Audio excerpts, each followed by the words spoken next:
Oi pessoal, hoje a gente vai continuar com a nossa segunda aula de Geometria Analítica lá, da nossa segunda semana do período letivo. Só para lembrar, na aula passada a gente já viu o conceito de vetor, a gente definiu um vetor, definiu as operações básicas para vetores, viu várias propriedades dessas operações básicas, e hoje a gente já vai começar a calcular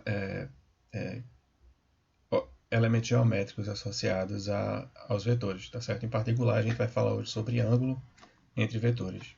Na aula de hoje, a gente vai começar falando um pouco sobre o que é um ângulo entre vetores, né? Lembra que vetor é aquele objeto lá que é definido como comprimento, direção e sentido.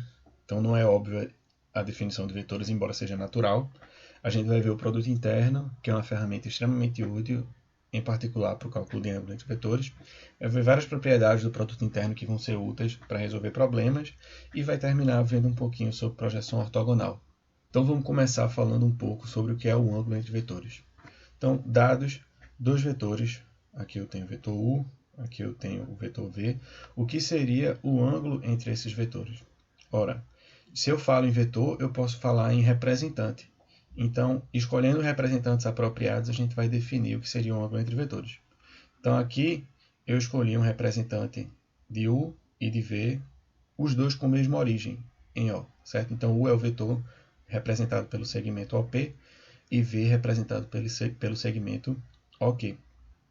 Então, quem seria a medida θ do ângulo entre os vetores U e V? Para a gente, a medida θ do ângulo entre U e V é justamente a medida desse ângulo POQ. Naturalmente, você pode pensar que tem um outro ângulo aqui que pode ser definido, né? Mas, para fins de ângulo entre vetores, a gente sempre vai pedir que o ângulo entre os vetores estejam entre 0 e π radianos. Para quem não lembra, né, π radianos é exatamente 180 graus. Tá?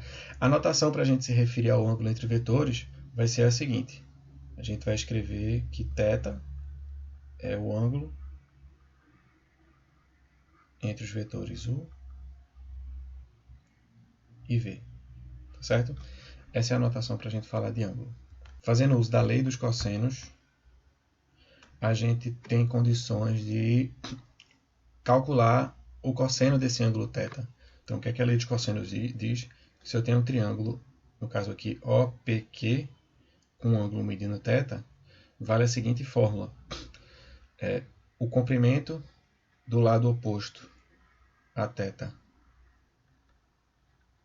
ao quadrado é igual à soma dos quadrados dos comprimentos dos lados adjacentes, então vai ficar a norma de U ao quadrado mais norma de V ao quadrado, menos duas vezes o produto do comprimento dos lados adjacentes, norma de U, vezes norma de V, vezes o cosseno do ângulo θ. Essa é a lei dos cossenos.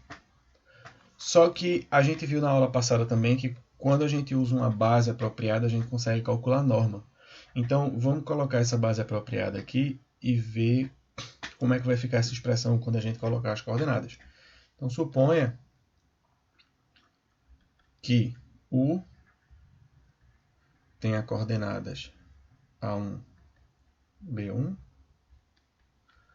e V tenha coordenadas A2, B2 em uma base ortonormal. Em uma base ortonormal, a gente consegue calcular norma, né? Então, note que, primeiro, quem vão ser as coordenadas de V menos U? A gente viu que a gente pode operar com coordenadas, fazendo o seguinte, fica A2 menos A1, B2 menos B1, e aí, jogando todas as coordenadas naquela fórmula, a gente vai ficar com A2 menos A1 ao quadrado mais B2 menos B1 ao quadrado é igual a A1 ao quadrado mais B1 ao quadrado mais A2 ao quadrado mais B2 ao quadrado, né? Aqui está a norma de U ao quadrado, norma de V ao quadrado, menos, e aqui eu não vou colocar as coordenadas não, eu vou deixar do jeito que está. Vai ficar 2, norma de U, vezes norma de V, vezes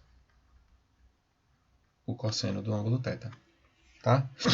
Se eu elevar aqui ao quadrado, fizer as devidas simplificações, eu vou chegar à seguinte expressão.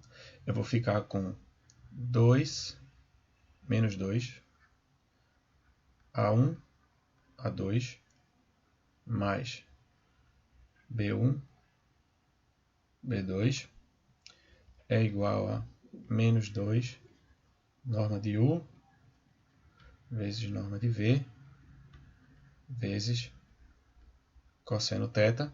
E é fácil ver porque é que vai ficar assim, não é? Quando eu elevar ao quadrado, aqui vai ficar quadrado do primeiro, menos 2 vezes o primeiro vezes o segundo, mais o quadrado do segundo. Aí o quadrado do primeiro cancela aqui, o quadrado do segundo cancela aqui do outro lado. E o 2 vezes o primeiro vezes o segundo está aqui, né? Então vai ficar com isso, e aí se eu cortar menos 2 com menos 2, eu ganho que A1, A2, mais B1, B2 é igual a norma de U vezes a norma de V vezes o cosseno de θ. E aí a gente chega nessa expressãozinha aqui, que ela vai resumir basicamente as possíveis definições do produto interno. Essa expressão aqui que está do lado direito, ela é muito útil e aparece bastante, principalmente em problemas na física, por essa importância que a gente vai chamar isso aqui de produto interno, certo? Nós vamos só definir direitinho no próximo slide. Então, o que é o produto interno? Então, dados dois vetores U e V. Primeiro, se um deles for nulo, não faz muito sentido, a gente não consegue construir aquele ângulo lá do primeiro slide. Então, se um deles for nulo, a gente vai definir a parte que o produto é zero. Então, se um dos vetores for nulo, se U for zero ou V for zero, então a gente define que o produto de U com V é zero. Tá? Mas se eles forem não nulos e θ for aqui a medida do ângulo entre U e V, então a gente vai definir que o produto interno de U com V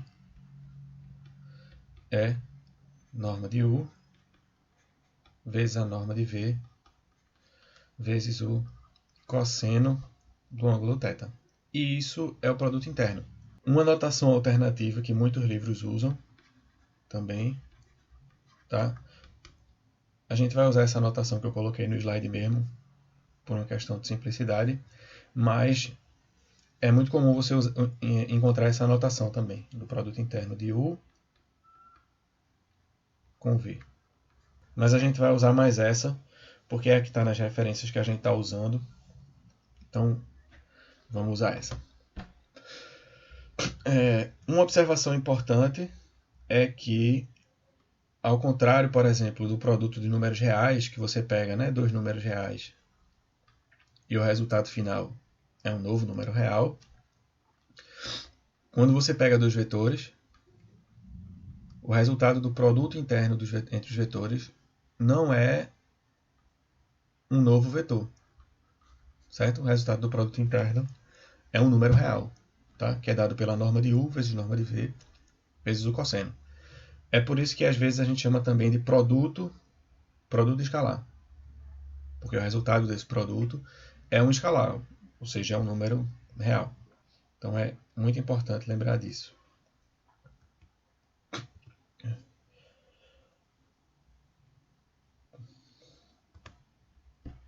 Quais são as propriedades que a gente pode tirar dessa definição?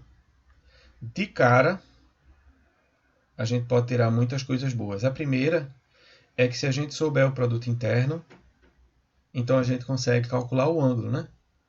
Se o produto de U com V é norma de U vezes norma de V vezes o cosseno de θ, e naturalmente nenhum dos vetores é nulo, eu posso passar essa parte para o lado esquerdo dividindo, né? Isso é um produto de números positivos, então eu posso dividir tranquilo e chegar à conclusão que está colocada lá na expressão, né? Que o cosseno de θ é o produto de U com V dividido pelo produto das normas. Certo? Outra propriedade importante é a chamada desigualdade de Cauchy-Schwarz. E ela é extremamente útil na matemática. O que é que ela diz? Ela diz que o módulo do produto interno... Por que é que aqui eu coloquei um símbolo diferente? As palavras módulo e norma, em certo sentido, elas significam a mesma coisa. Mas para a gente saber aqui nesse início se a gente está falando de vetor ou se a gente está falando de número real, a gente vai guardar a palavra módulo para número real e a palavra norma para vetor. É só por uma questão de consistência que pode ser abandonada a partir do momento que vocês tiverem mais familiaridade com o conteúdo. Então ela diz que o módulo do produto interno de U com V é menor ou igual que o produto das normas. E é fácil ver isso porque, independente de qual seja o ângulo θ, o cosseno de θ ele sempre está entre 1 e menos 1. Né? Então, o módulo de cosseno de θ é menor ou igual que 1. Se eu multiplicar dos dois lados pelo produto das normas, eu vou ter que módulo de norma de U vezes norma de V vezes o cosseno de θ é menor ou igual que norma de U vezes norma de V. E o que está aqui é exatamente o produto interno de U com V. Então está demonstrada a desigualdade de Cauchy-Schwarz. Outras propriedades estão relacionadas a algumas outras propriedades geométricas, né? Algumas informações que o cálculo do produto interno vai dar. A primeira é que a gente pode usar o produto interno para calcular a norma da seguinte maneira. Se eu fizer o produto interno de U com U, pela definição do produto interno, isso é módulo de U, norma de U vezes norma de U vezes o cosseno do ângulo entre U e U.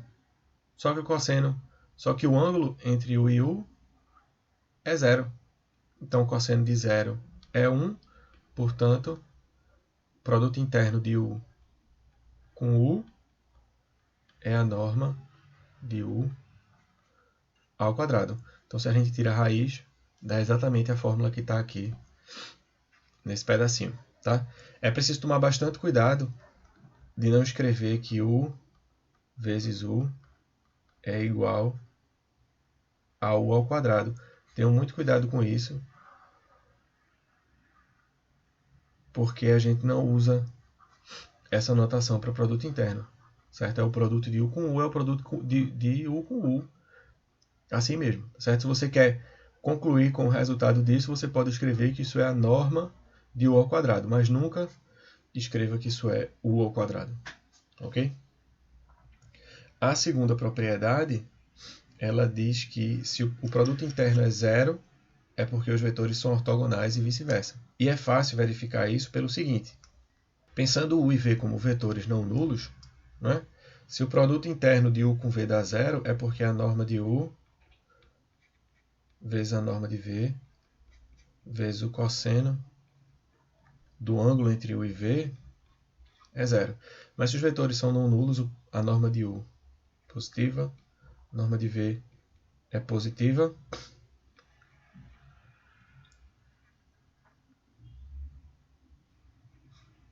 A norma de U é positiva, a norma de V é positiva. Então a única opção que resta é que o cosseno de θ seja zero. Mas lembra que θ é um ângulo entre 0 e π radianos, né? Entre 0 e 180. E entre 0 e 180 só existe um ângulo cujo cosseno é zero, que é π sobre 2 radianos, que é equivalente a 90 graus, certo? Então, se o produto interno dá zero, está demonstrado aqui que os vetores são ortogonais, e é fácil observar que o contrário também vale, porque se os vetores são ortogonais, o ângulo é de 90 graus, o cosseno é zero e, portanto, o produto interno vai dar zero também. Tá? Já essas duas últimas propriedades dizem respeito ao sinal do produto interno. Se o produto interno for maior do que zero, aí veja só, norma de U vezes norma de V vezes o cosseno de θ dando maior do que zero. Se a norma de U já é maior do que zero e a norma de V é maior do que zero, então esse produto ser maior do que zero significa que o cosseno de θ é maior do que zero. Então, se a gente olhar aqui rapidamente para o gráfico da função cosseno, só de 0 até π, né? Aqui marca π sobre 2. Aqui eu marco π radianos. 1 menos 1. O gráfico da função cosseno de 0 a π, ela é assim. Então, pelo gráfico, onde é que o cosseno é positivo? O cosseno é positivo exatamente quando quando o ângulo é menor do que π sobre 2. Então, θ é um ângulo agudo. Da mesma forma, a gente tem a segunda propriedade. Se o produto interno é menor do que zero, é porque o cosseno é menor do que zero, e o cosseno é menor do que zero quando o ângulo é maior do que π sobre 2. Portanto, o ângulo é obtuso. Tá bom? Eu não vou escrever aqui não, mas vocês podem fazer isso como exercício. E agora vem o ponto. A gente viu muita coisa sobre a definição de produto interno, né? Mas essencialmente para saber o produto interno a gente precisa saber o ângulo e as normas. Então acaba que o produto interno ainda não está muito útil para calcular o ângulo, porque para saber o produto interno você precisa saber do ângulo. Então agora a gente vai ver uma maneira simples de calcular o produto interno, que é fácil quando você tem as coordenadas do vetor em uma determinada base. Tá? Então, o que é que a proposição diz?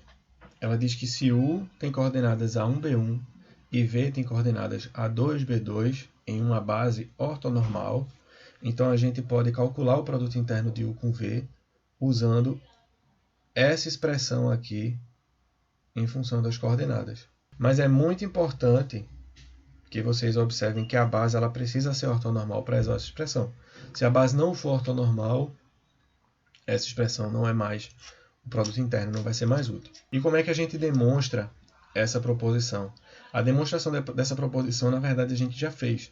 Lá no começo, quando a gente aplicou a lei dos cossenos para calcular o ângulo entre os dois vetores, a gente chegou à seguinte expressão. A gente viu que quando os vetores são dados em uma base ortonormal, A1, A2 mais B1, B2 dá exatamente a norma de U vezes a norma de V vezes o cosseno do ângulo entre U e V. E esse lado direito é exatamente o que a gente definiu como produto interno de U com V. Certo? Então essa expressão ela já está demonstrada. Tá? E é uma expressão razoavelmente simples, que vai ser bem útil para a gente. Inclusive, mais na frente, quando vocês estiverem vendo álgebra linear, vocês vão ver que é possível atribuir a noção de ângulo a coisas onde a princípio não faz muito sentido. Conjunto de polinômios, conjunto de matrizes. A maneira de fazer isso vai ser através do produto interno. Vou colocar um produto interno lá e esse produto interno vai ser útil para definir a ideia de ângulo. E uma maneira natural de fazer essa definição é através de uma expressão parecida com essa em coordenadas. Essa expressão em coordenadas ela é bastante útil porque vai permitir que a gente demonstre algumas propriedades algébricas do produto interno, que são propriedades que, na verdade, fazem parecer muito com um produto de números reais. Mas a gente vai precisar ter um certo cuidado com essa comparação. Que propriedades são essas? Se eu tiver vetores U, V e W, e lambda um número real qualquer, então valem as seguintes propriedades. Primeiro, a gente tem aqui a distributividade.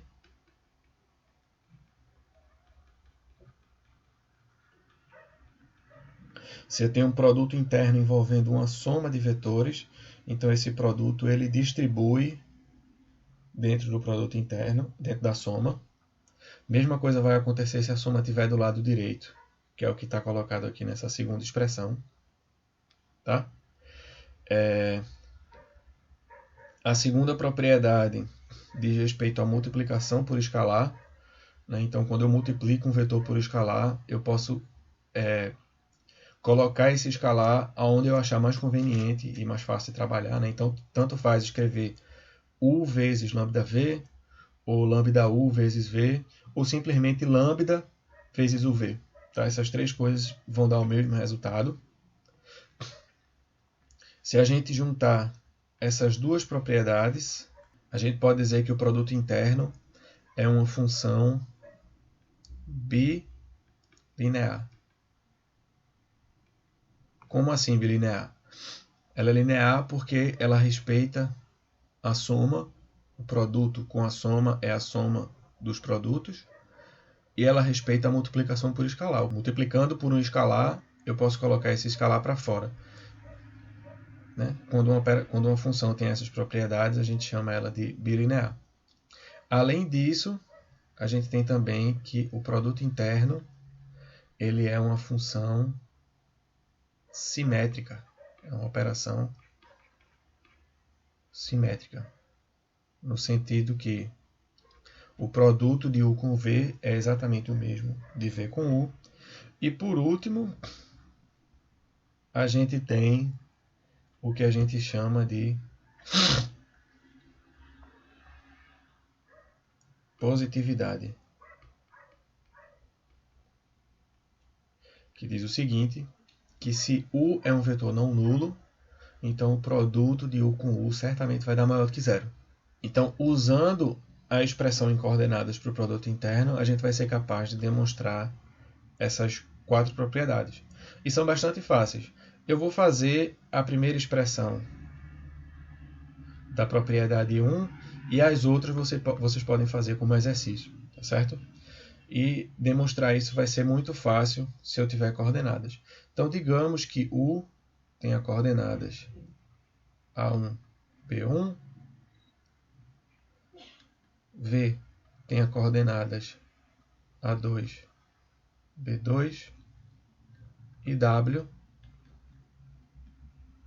tenha coordenadas A3, B3. Óbvio que em uma base ortonormal, porque senão a gente não podia fazer a conta do jeito que a gente vai fazer. Então, a expressão do lado esquerdo é U mais V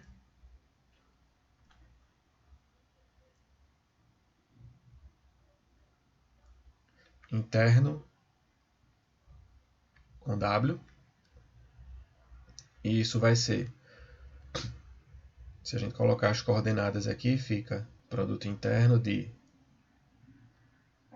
A1, B1 mais A2, B2 com A3, B3, que por sua vez eu posso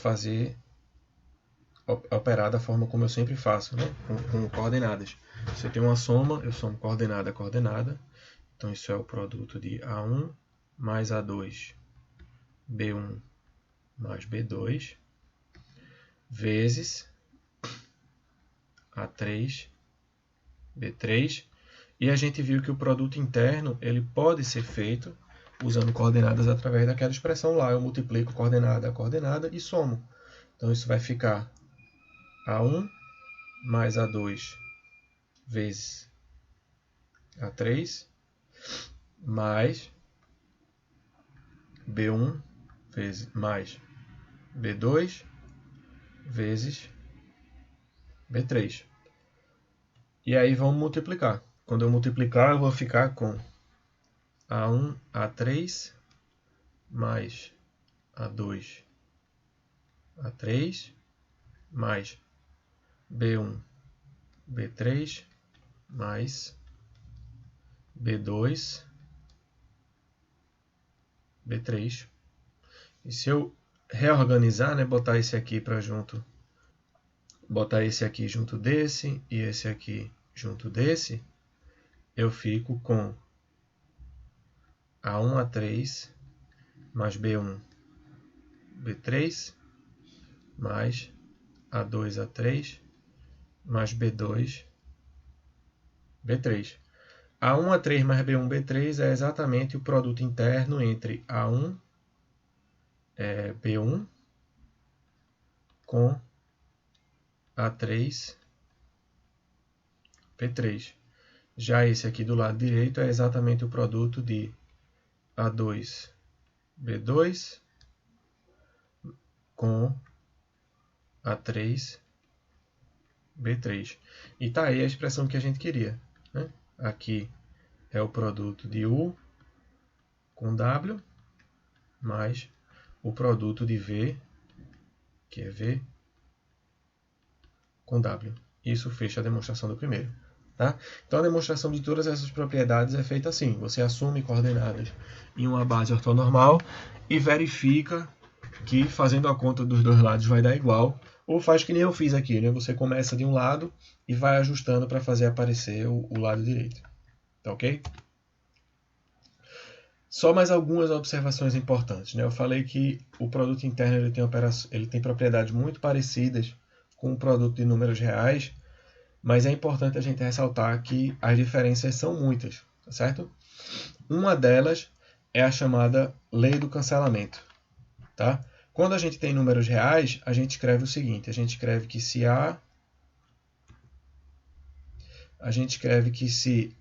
A vezes B é igual a A vezes C, e aqui A diferente de zero, a gente pode cancelar A com A e concluir a partir disso que B tem que ser igual a C.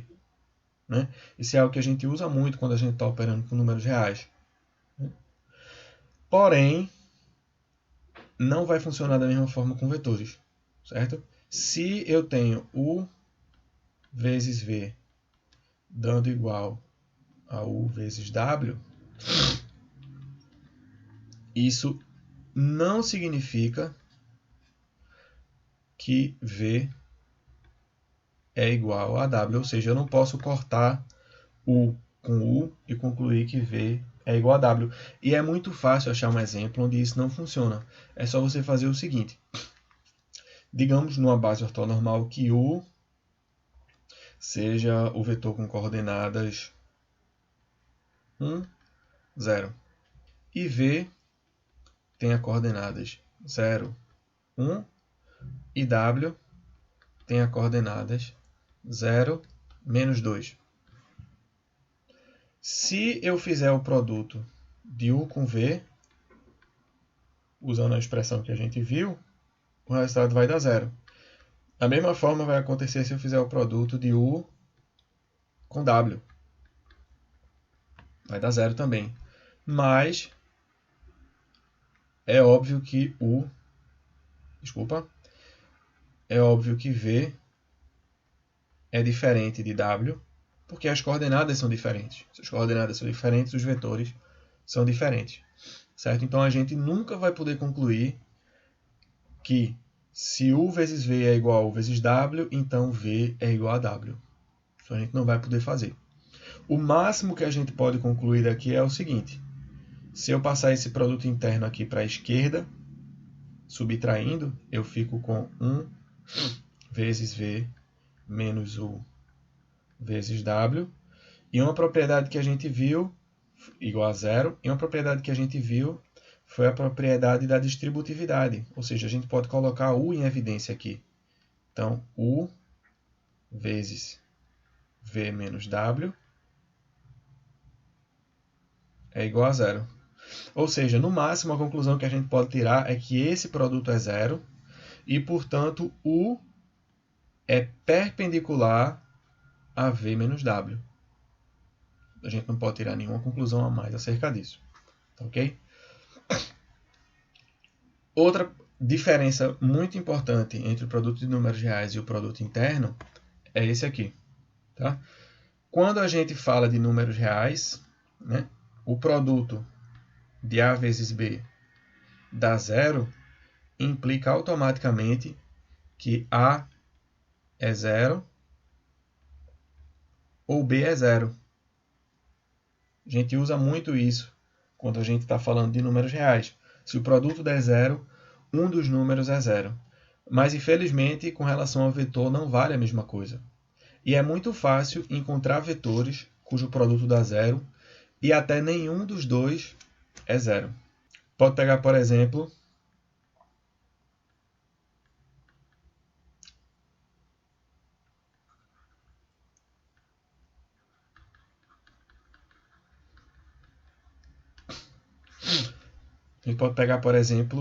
em uma base ortonormal, U com coordenadas menos 1, 1 e V com coordenadas 1, 1.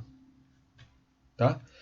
Como as coordenadas não são zero, a gente sabe que esses vetores não são nulos, né? Nenhum deles é o vetor nulo. Mas o produto interno de U com V, o produto interno de U com V vai dar zero, mesmo nenhum dos vetores sendo nulo. Tá? Mas é importante que essa mensagem ela fique guardada no coração de cada pessoa que assistir esse momento da aula, e isso é uma lição que fica para a vida, certo? Quando estamos falando de produto interno, o produto interno dá zero, significa que os vetores U e V são perpendiculares. Lembre sempre disso. Se algum problema pedir para você verificar se os vetores são perpendiculares, você pode fazer o produto e ver que dá zero. Se alguma informação lá do seu problema é que o produto deles dá zero, então a conclusão que você tira disso é que os vetores são perpendiculares. Então lembre sempre disso. Se o produto interno entre dois vetores é zero, isso significa que eles são perpendiculares. E não que um deles é zero, como acontece no produto de números reais. Um outro detalhe importante é que a gente não viu entre as propriedades do produto interno o que seria um inverso multiplicativo do produto interno. Né? Para a gente poder ter um vetor 1 sobre V, né, para estar definido de alguma forma, a gente teria que ter dado algo do tipo, para todo V existe um W, tal que o produto interno é um... E a gente não fez isso. A gente não colocou essa propriedade. Então, não existe o inverso multiplicativo de um vetor. Consequentemente, não existe também divisão por vetor. Isso aqui é um absurdo. Nunca se divide por um vetor. E isso eu posso colocar até... É fácil você achar que pode dividir por vetor quando você vê uma igualdade, por exemplo, sei lá, V vezes W igual a 2, e por algum motivo você quer saber quem é W, você pode pensar que eu passo V dividindo, então W é igual a 2 dividido por V. Não, isso aqui está totalmente errado e você não pode escrever isso nunca na sua vida. Outra coisa também, digamos que você tem uma fração do tipo U vezes V dividido por U vezes W. Essa expressão, por si só, ela faz sentido. Por quê? Porque o resultado do produto interno é um número real e, naturalmente, se o número for diferente de zero, eu posso dividir por ele sem nenhum problema. Divisão de números reais é algo definido. Porém, se eu tiver uma fração desse tipo, eu nunca vou poder cancelar U com U e escrever que isso é igual a V dividido por W.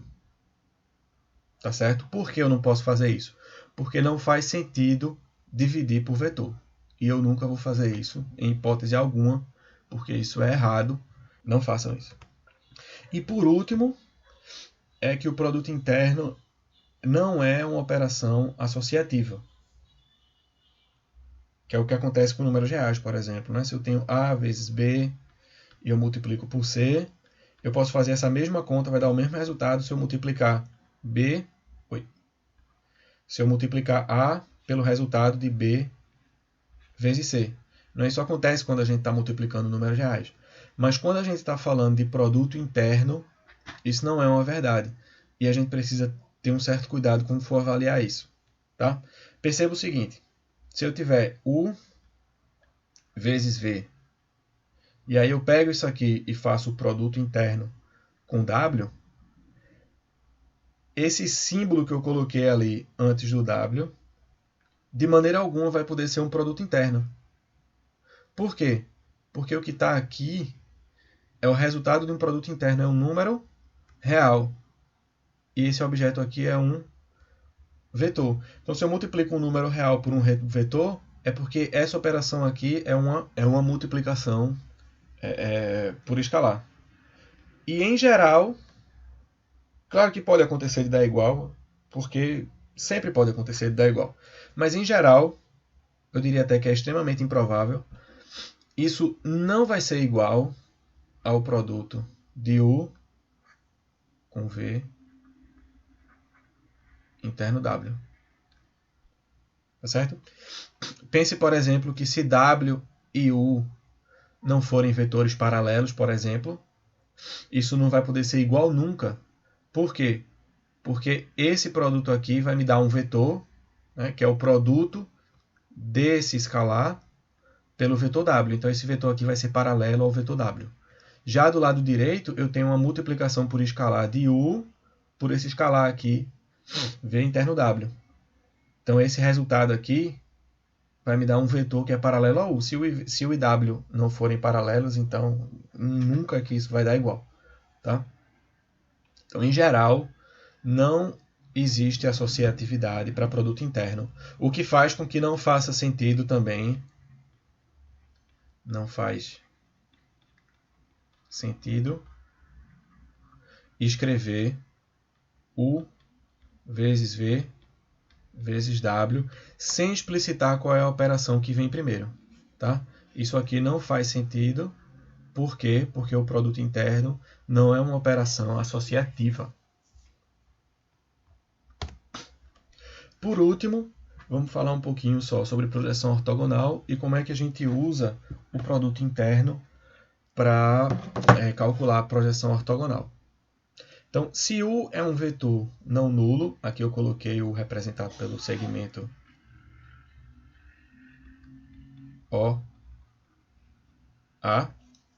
é um vetor não nulo. A projeção ortogonal de V, que eu coloquei na figura como sendo OB, a projeção de V sobre U é o vetor P tal que, vamos colocar aqui quem é P, e aí a gente vai olhar direitinho na figura. Quais são as propriedades de P para ser projeção ortogonal? P ele tem que ser um vetor que é paralelo a U, né? Então a projeção ortogonal de V sobre U é paralelo, e o detalhe que é a parte ortogonal dessa projeção é que V menos P, quem é V menos P? V menos P é esse vetor aqui que vai de C até B. Esse vetor aqui é o vetor V menos P. Ele tem que ser ortogonal a U, ele tem que ser perpendicular. Então, a projeção ortogonal de V sobre U, um vetor não nulo, é o vetor que tem essas duas propriedades. Ele é paralelo a U e V menos ele é perpendicular a U. Que é uma noção que a maioria de vocês já deve ter visto no colégio, né? Como é que você faz uma projeção ortogonal, né? Você pega um pé da perpendicular e a ideia é exatamente essa. Você vai pegar o pé da perpendicular sobre o vetor, sobre a direção que aquele vetor indica. Tá? E como é que a gente usa produto interno? O que é que tem a ver projeção ortogonal com produto interno? Tem a ver porque a gente tem a seguinte proposição para o cálculo da projeção ortogonal, que diz o seguinte, que se U é um vetor não nulo, para cada V existe uma única projeção ortogonal de V sobre U. E essa projeção ortogonal é dada através dessa fórmula aqui. Certo? Aqui desse lado eu tenho a projeção ortogonal de V sobre U, que é a notação que a gente usa para projeção ortogonal. E aqui do lado a expressão é o produto interno de U com V dividido pelo produto interno de U com U vezes U.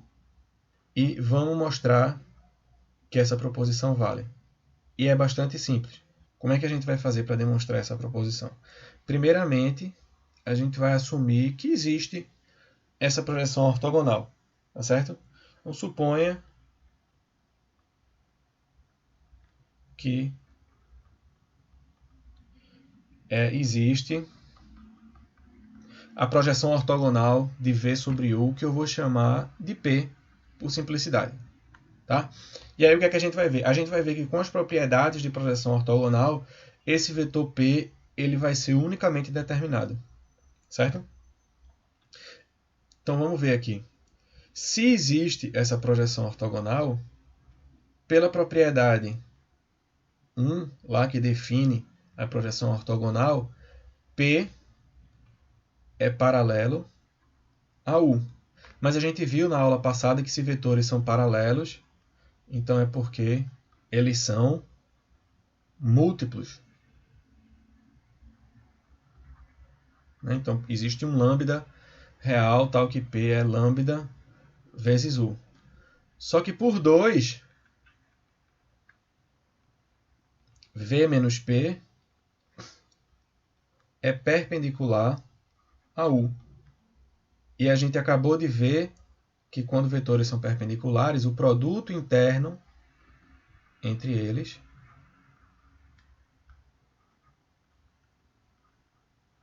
é zero. Então, se eu juntar essas duas informações, eu vou ficar com isso aqui. V menos P, ora, P é lambda U, é igual a vezes U é igual a zero. Se eu aplicar a distributividade aqui, né, as operações, as propriedades algébricas, eu fico com o produto interno de V com U menos lambda vezes o produto interno de U com U, que por conveniência eu vou fazer esse produto primeiro, só para ficar mais simples. E aí eu posso passar esse pedaço para o lado direito somando e isolar o lambda, dividindo tudo por U interno U, já que U é um vetor não nulo. Então eu fico com lambda igual a V vezes U sobre U vezes U. E aí a gente acabou com a demonstração. Porque P é lambda vezes U. Sabendo quem é lambda agora, a gente sabe que P, se existir a projeção ortogonal, essa projeção ortogonal tem que ser com essa expressão aqui. V vezes U, ou U vezes V, tanto faz, porque o produto interno é simétrico, dividido por U vezes U, vezes U aqui. Certo? Então, essa demonstração verifica que se existe P tem que ser dada por essa expressão, e a demonstração também verifica que essa expressão dá a P as propriedades de produto de projeção ortogonal, e portanto não foi errado assumir que P existe. Tá ok? Com isso a gente conclui o planejado para a aula de hoje, certo? Lembrem de responder o questionário de verificação e fazer a lista de exercícios, que eu devo estar colocando em breve lá no Classroom. Estudem, participem da monitoria, olhem o livro, as referências que a gente está adotando para ver mais exemplos. E é isso, bom estudo para vocês e bom trabalho.